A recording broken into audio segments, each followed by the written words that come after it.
World Empires Series, Part 4, Alexander and the Hellenistic Age Chapters, 1522-336-63 BC Introduction. After Persia, after the Restoration, after Ezra and Nehemiah had rebuilt Jerusalem's walls and the people's identity, the ancient world was about to be shaken to its foundations once more. This time the force of change came not from the east, but from the northwest, from a small mountainous kingdom on the edge of the Greek world. Its king was 20 years old. His name was Alexander, and in 13 years he would conquer everything from Greece to the borders of India. Chapter 15, Alexander the Great, the man and the legend. Alexander III of Macedon was born in 356 BC to King Philip II of Macedon and Olympias, a princess from Epirus. From childhood he was educated by Aristotle, the greatest philosopher of the age, and trained as a soldier by one of the finest military minds in the Greek world, his father. Philip had transformed Macedonia from a backwater into the dominant military power in the Greek world. When he was assassinated in 336 BC, possibly with his son's knowledge, possibly not, Alexander inherited an army, an empire, and a plan: the invasion of Persia. What followed is almost too extraordinary to process rationally. In 334 BC, Alexander crossed into Asia with an army of around 37,000 men. Over the next 11 years he defeated the Persian Empire, conquered Egypt, pushed through Afghanistan, invaded India, and marched his army to within striking distance of the Ganges before his exhausted generals finally refused to go further. He died in Babylon in 323 BC, aged 32, of causes that remain disputed: fever, alcohol, possibly poison. He had never lost a battle. The man was as contradictory as he was remarkable. Brilliant, generous, visionary, but also capable of terrifying violence. He burned Persepolis, the jewel of the Persian Empire. He killed his closest friend Cleitus in a drunken rage, then spent days prostrate with grief. He genuinely believed he was the son of Zeus, and by the end of his life the line between the human and the divine had, in his own mind, dissolved entirely. Chapter 16, The Conquests, Issus, Gorgamla and beyond. 3 battles define Alexander's Persian campaign. At the Granicus River in 334 BC, he defeated a Persian force defending the Anatolian coast. At Issus in 333 BC, he came face to face with the Persian king Darius III himself, and routed him so completely that Darius fled the field on horseback, leaving behind his family, his treasury, and his dignity.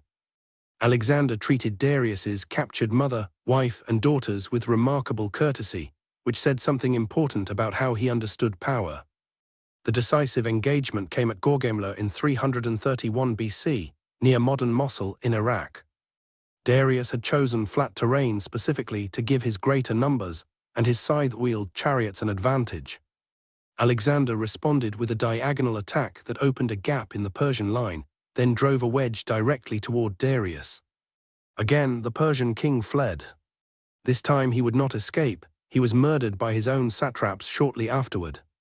Egypt welcomed Alexander as a liberator from Persian rule. He visited the oracle of Ammon at Siwa in the desert, and was told, or claimed to have been told, that he was the son of Ammon, the Egyptian equivalent of Zeus. He founded Alexandria on the Mediterranean coast, a city that would become the intellectual capital of the ancient world. Then east into the Persian heartland, through Afghanistan over the Hindu Kush, into the Punjab. At the Hydaspes River in 326 BC, he faced King Porus of India with war elephants. Alexander won, and when Porus asked how he wished to be treated, Porus replied, "As befits a king." Alexander was so impressed, he made Porus his ally and governor. Then his men stopped. They had been marching and fighting for 8 years. They were far from home. Alexander wept, according to one tradition, because there were no more worlds to conquer. According to another, more human tradition, he wept because his men would not follow him further. Chapter 17, The Maccabees and the Jewish Resistance. After Alexander's death in 323 BC, his empire was divided among his generals, the Diadochi, the successors. Judah ended up under the Ptolemies of Egypt for a century, then passed to the Seleucids of Syria in 198 BC. And it was under the Seleucids that the most dramatic Jewish resistance movement in the intertestamental period erupted. In 175 BC, Antiochus Roman IV Epiphanes became Seleucid king. He was a Hellenizer, determined to unify his empire under Greek culture and religion. He renamed Jerusalem Antiochia. He outlawed Jewish practices, circumcision, Sabbath observance, Torah study. And in 167 BC, he desecrated the Jerusalem temple by setting up an altar to Zeus and sacrificing a pig on it, an event the book of Daniel calls the abomination of desolation. What followed was the Maccabean Revolt, one of the most extraordinary guerrilla campaigns in ancient history. A rural priest named Mattathias and his 5 sons, most famously Judas Maccabeus, led a Jewish rebellion against the Seleucid army. Against all odds, using the Judean hills for cover and striking quickly before melting away, the Maccabees fought the Seleucids to a standstill. In 164 BC, they recaptured Jerusalem and rededicated the temple. This event is commemorated every year in the Jewish festival of Hanukkah. The Maccabean Revolt demonstrated something the ancient world had rarely seen: the power of a people fighting not for territory or tribute, but for the right to practice their faith. It established a template of religious resistance that would echo through the centuries. Chapter 18, the Septuagint and the Greek Bible. One of the most consequential events of the Hellenistic period was not a battle, but a translation. Sometime in the 3rd century BC in Alexandria, Egypt, Jewish scholars translated the Hebrew scriptures into Greek, producing what became known as the Septuagint, named after a legend that 72 scholars completed the translation in 72 days. Why does this matter? Because Greek was the common language of the Mediterranean world. The Septuagint made the Jewish scriptures accessible to anyone who could read, which in the Hellenistic and later Roman world meant a vast audience of educated non-Jews.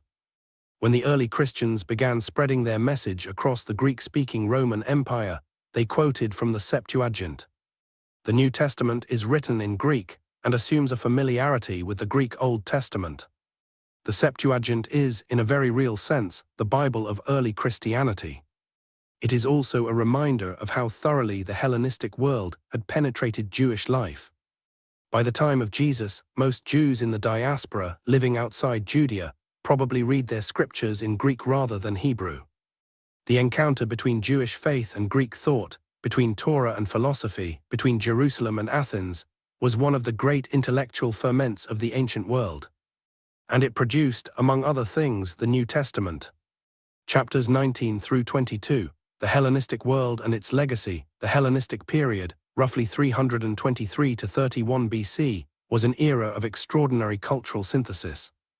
Greek language, art, architecture and ideas spread across an enormous territory, from Athens to Afghanistan.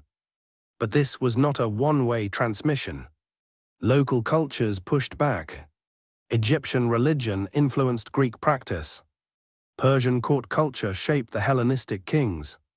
Jewish thought engaged deeply with Greek philosophy. The great city of Alexandria became the world's foremost intellectual center. Its famous library aimed to collect every book ever written. The museum, literally the House of the Muses, was a research institution funded by the Ptolemaic state where scholars worked on mathematics, medicine, astronomy, and literature. Euclid wrote his Elements of Geometry here. Eratosthenes calculated the circumference of the earth with remarkable accuracy using a stick and the angle of shadows in 2 Egyptian cities. Archimedes, working in Syracuse but shaped by the Alexandrian tradition, laid foundations of physics and mathematics that would not be surpassed for nearly 2,000 years. The Hellenistic world ended not with a bang, but with a gradual absorption. Rome had been expanding steadily for 2 centuries.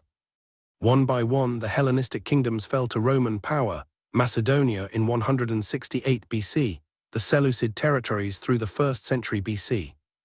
The last Hellenistic monarch was Cleopatra VII of Egypt, the brilliant polyglot queen who allied herself first with Julius Caesar and then with Mark Antony. When Antony and Cleopatra were defeated by Octavian at the Battle of Actium in 31 BC, and both committed suicide, Egypt became a Roman province. The Hellenistic age was over. but its legacy in Greek language, philosophy, science, and its profound shaping of both Christianity and Rabbinic Judaism endured for millennia. End of Part 4 == World Empires Series Part 5 Rome, Herod and the New Testament World Chapters 2330-63 BC 70 Add Introduction. When we last left the story, the Hellenistic world was ending and Rome was rising. In 63 BC, the Roman general Pompey entered Jerusalem and walked into the temple's Holy of Holies. He looked around at the empty room, no idol, no image, just empty space representing the invisible God of Israel, and was reportedly astonished. He did not loot the temple treasury, a restraint that earned some grudging Jewish respect. But from this moment, Judea was in Rome's orbit, and the stage was set for the most consequential series of events in human history. Chapter 23 Rome takes Judea. Rome's relationship with Judea went through several phases in the century before Jesus. Initially, the Hasmonean kings, descendants of the Maccabees, maintained a degree of independence as Roman clients. But a civil war within the Hasmonean family in 63 BC gave Pompey his opportunity. He sided with one faction, entered Jerusalem, and made Judea effectively a Roman vassal. Julius Caesar proved a better patron for the Jews than most. After the Jewish general Antipater helped him in Egypt, Caesar rewarded Jews across the empire with significant privileges: exemption from military service on the Sabbath, permission to collect the temple tax, the right to gather for synagogue worship. These privileges, confirmed and extended by subsequent emperors, gave the Jewish diaspora a unique legal status in the Roman world. When Caesar was assassinated in 44 BC, the power struggle that followed left Judea caught between Roman factions and vulnerable to Parthian pressure from the east. The Hasmonean Antigonus briefly seized Jerusalem with Parthian help in 40 BC. But the Roman Senate had already made a decision that would determine Judea's fate for the next 40 years. They declared a man named Herod to be king of the Jews. It would take him 3 years of brutal campaigning to make it real. But in 37 BC he took Jerusalem, and the Hasmonean dynasty was finished.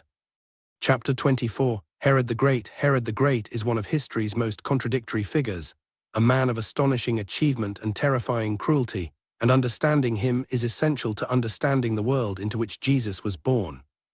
On one side of the ledger, Herod was the greatest builder in Judean history. His remodeling of the Temple Mount was an engineering achievement that still staggers engineers today. He doubled the size of the platform. The Western Wall, the Wailing Wall, is a retaining wall from his construction. He built Caesarea Maritima, a spectacular deepwater harbor city on the Mediterranean coast, essentially from nothing. He built Masada, the desert fortress that would later become famous as the last holdout of Jewish rebels. He built the Herodium, his own Palestum. He rebuilt Samaria. He built aqueducts, palaces, and fortresses across his kingdom. On the other side, Herod was consumed by paranoia. He executed his beloved wife Mariamne, a Hasmonean princess, on suspicion of plotting against him. He executed her mother. He executed his own sons. The Emperor Augustus is said to have quipped that it was safer to be Herod's pig than his son. The massacre of the innocents, recorded in Matthew's Gospel, Herod ordering the killing of infant boys in Bethlehem, has no Roman confirmation, but it is entirely consistent with his character and documented pattern of behavior. Herod also faced a deeper problem of legitimacy. He was Idumean, from a people who had been forcibly converted to Judaism a generation earlier. Many Jews never accepted him as truly one of them. He was Rome's man. He ruled because Rome said so. And he knew it. Chapter 25 The World of the New Testament. To understand the Gospels, you need to understand the extraordinary variety of Jewish religious life in first-century Judea. This was not a monolithic community with a single theology. It was a world of intense debate, competing visions, and fervent expectation. The Pharisees were the dominant religious movement and the main sparring partners of Jesus in the Gospel narratives. They believed in the oral Torah alongside the written, in the resurrection of the dead, in angels and divine judgment.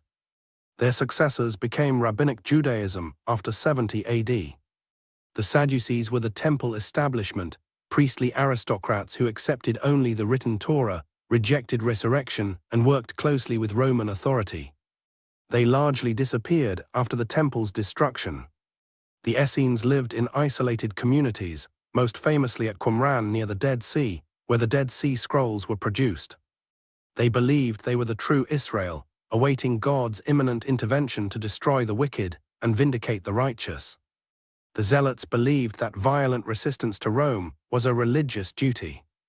Their agitation drove the events that led to the Jewish War of 66 to 70 AD. And threading through all of these groups was the concept of the Messiah, the Anointed One, the deliverer God would send to restore Israel.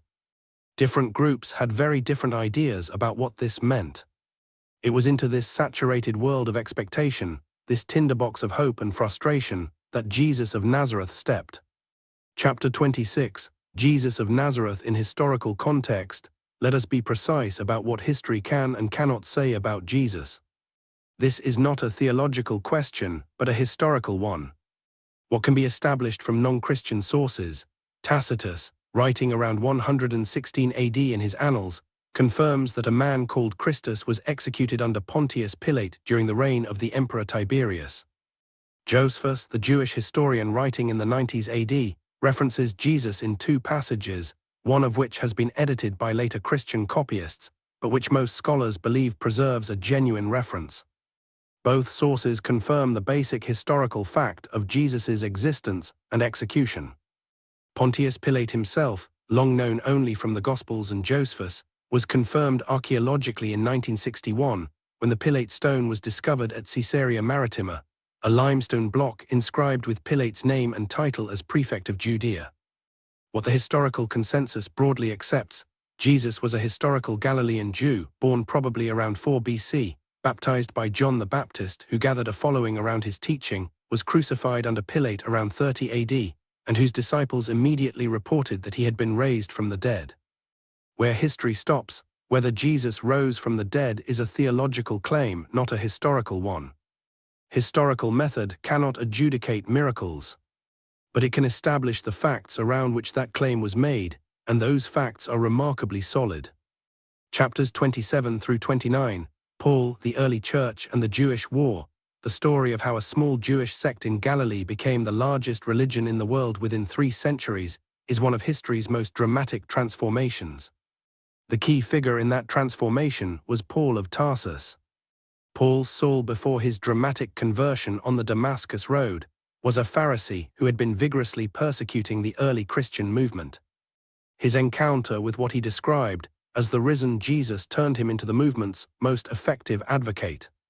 His 3 missionary journeys across the eastern Mediterranean, planting churches in Corinth, Ephesus, Philippi, and Thessalonica, took the movement from its Jewish Galilean origins into the Greek-speaking Gentile world. His letters 1 Thessalonians, Galatians, Romans 1 and 2 Corinthians are the earliest documents in the New Testament, written before any of the Gospels. The Jerusalem Council of 49 AD was the pivotal moment. A decision that Gentile converts to Christianity did not need to observe the full Jewish law. This opened the faith to the entire Roman world and began the process of separating Christianity from its Jewish parent. In 66 AD, after decades of Roman misrule and zealot agitation, Judea exploded in revolt. The Jewish war that followed was catastrophic. Vespasian's Roman army, then completed by his son Titus, besieged Jerusalem. The temple burned on the 9th of Av, 70 AD, the same calendar date as the Babylonian destruction 5 centuries earlier. The Arch of Titus in Rome, still standing, shows Roman soldiers carrying the temple menorah in triumph. The destruction of the temple ended the Second Temple period and forced both Judaism and Christianity to reinvent themselves. The Pharisees, gathering at Yavne, rebuilt Judaism around Torah and prayer. Christianity, already largely separated from Judaism, developed independently. The 2 faiths that would shape the next 2,000 years of history had found their separate paths. End of Part 5, == World Empires Series Part 6, The Early Church in the Roman Empire Chapters 31-38 7400 Add Introduction, The Temple is gone. Jerusalem is rubble. The world that produced both Judaism and Christianity has been destroyed. But the ideas have survived. And now they will spread, not through armies, as Babylon and Persia and Alexander had spread their power, but through communities of belief, through letters, through the slow, extraordinary transformation of the Roman Empire itself from Christianity's greatest persecutor to its official religion. Chapter 31, Two Faiths from the Ruins. The destruction of the temple in 70 AD created a crisis for every Jewish group. The Sadducees, whose entire identity was tied to the temple and its priesthood, effectively disappeared. The Essenes at Qumran were destroyed by the Roman army. The Zealots fought on until the fall of Masada in 73 AD. What survived were the Pharisees and the followers of Jesus. Both groups faced the same fundamental question: how do you maintain a relationship with God when the house of God is gone? The Pharisees answered by gathering at Yavne under Rabbi Yochanan ben Zakkai, who had reportedly escaped Jerusalem in a coffin during the siege. At Yavne they established the academy that would eventually produce the Mishnah, the compilation of oral Torah completed around 200 AD, and then the Talmud. Judaism was rebuilt, remarkably, not around a place, but around a text. This proved to be a form of resilience that no army could defeat.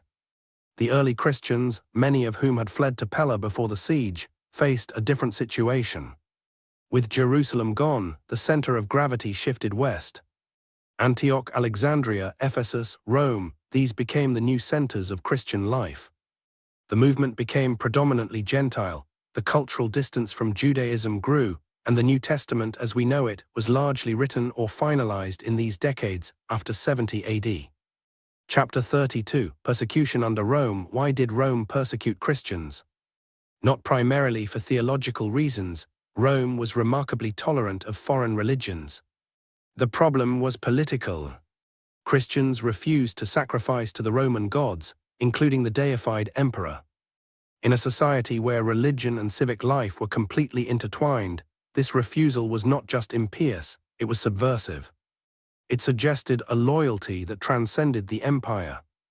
The persecution under Nero in 64 AD was the first and most famous. Christians were blamed for the Great Fire of Rome and killed in the arena. Peter and Paul were traditionally martyred here. Then Domitian in the 90s, who demanded to be addressed as Lord and God. Then Trajan, whose famous exchange of letters with Pliny the Younger shows a more bureaucratic approach. Don't seek Christians out, but if they are brought before you and refuse to recant, execute them. The Great Persecution under Diocletian from 303 to 311 AD was the most systematic attempt to destroy the movement, churches demolished, scriptures burned, clergy arrested. It failed completely. Within 2 years of Diocletian's death, the Emperor Constantine had issued the Edict of Milan, granting full religious tolerance.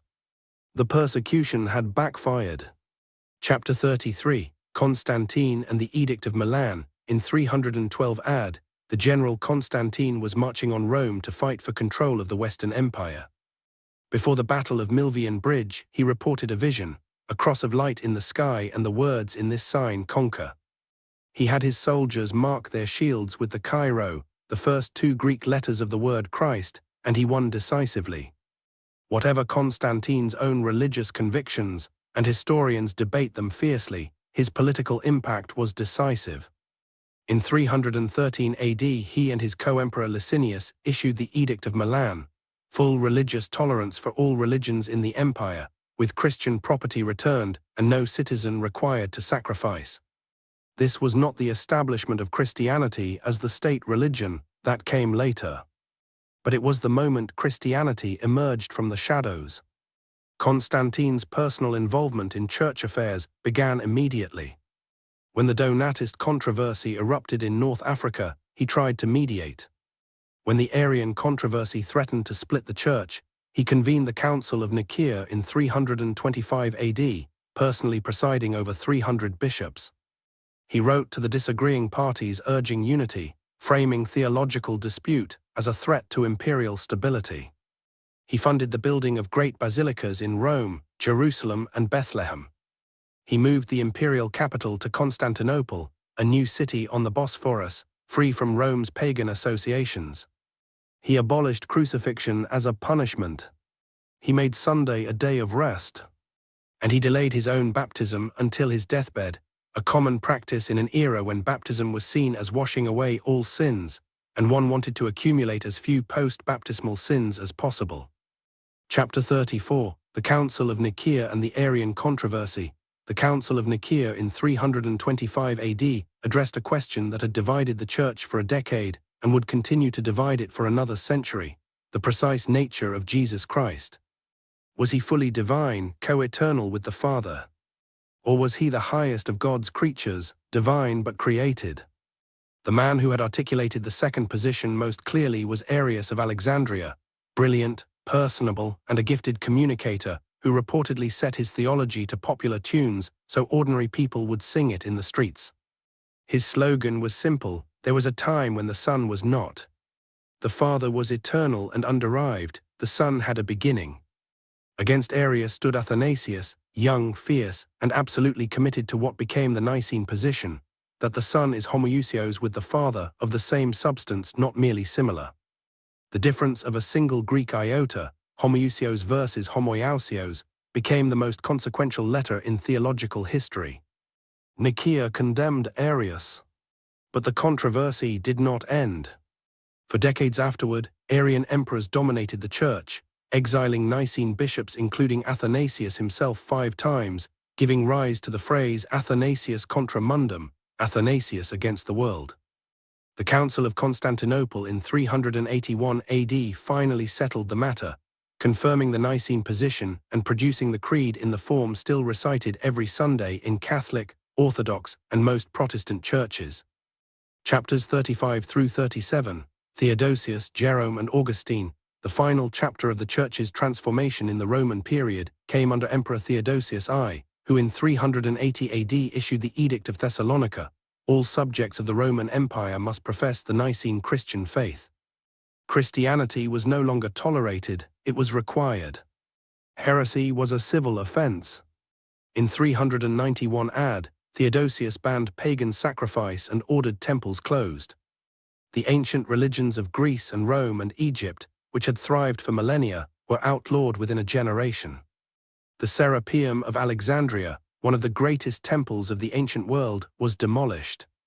But perhaps the most remarkable moment of this period was when Bishop Ambrose of Milan forced the Emperor Theodosius to do public penance for a massacre of civilians at Thessalonica in 390 AD. A church leader had disciplined an emperor. It was a precedent whose consequences would play out for 1,000 years of medieval European history. Jerome and Augustine were the 2 scholars who gave Western Christianity its intellectual foundations. Jerome translated the entire Bible into Latin, the Vulgate, working from the original Hebrew and Greek, completed around 405 AD.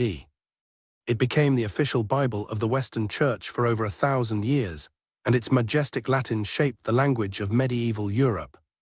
Augustine of Hippo wrote the Confessions, the first autobiography in Western literature, and the City of God, written in response to the sack of Rome by the Visigoths in 410 AD. Augustine's insistence that the eternal City of God transcends all earthly empires became the foundational political theology of medieval Christendom. His doctrines of original sin, grace, and predestination shaped Catholic theology for centuries and directly influenced both Luther and Calvin in the Reformation. End of Part 6.